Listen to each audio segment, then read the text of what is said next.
Louise, I know that you've been spending a lot of time on this issue, the war over women's spaces. I'd be interested to know what you think. Britain's health minister says he's now banning transgender women from women's wards in hospitals. They will have their own spaces. You might think, well, this is too tough on transsexuals, to be told, well, you can't go in a ward for women, we're shunting you out on your own. Or is it, as the health minister says, common sense? Oh, well, firstly, how refreshing is it to have some politicians who actually know what a woman is and are prepared to stand up for women's rights, women's spaces, women's needs.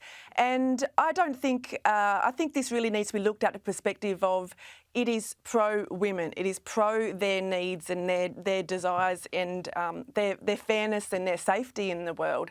And it's really refreshing to have politicians that understand the importance of women's spaces, whether that's in hospital wards like the case before us, in change rooms, sports, prisons, shelters, and also returning language back to women.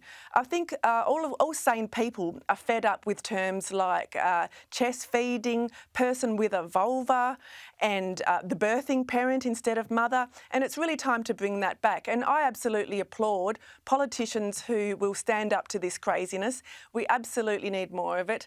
There are millions of votes out there in Australia for a politician who will stand up for women and bring it on. All credit to the England politicians who are going forth with this. Except, I always feel uneasy. I'm always super conscious, Will, when we talk about this, that there are two transsexuals, particularly in my life, that, I do not want to offend. One was, believe it or not, one in Murray Bridge who helped my dance band, believe it or not, you won't believe it, helped us get started. Very kind person. And the other is a friend of mine who's a wonderful person too, that I've known for years.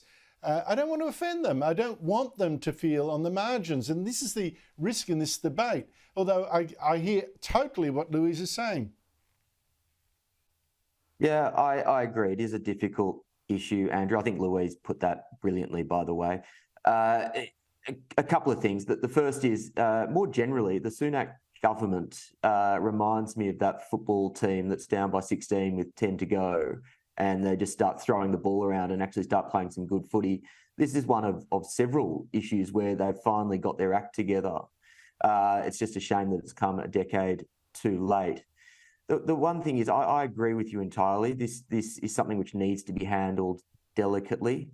But at the same time, there is absolutely no doubt that we do need to mitigate against the low but potential risk of sexual assault in women's only spaces. But more than just the risk of sexual assault, I do think we need to just think about the right of biological women to feel comfortable and to feel safe in spaces that are designated as single-sex spaces.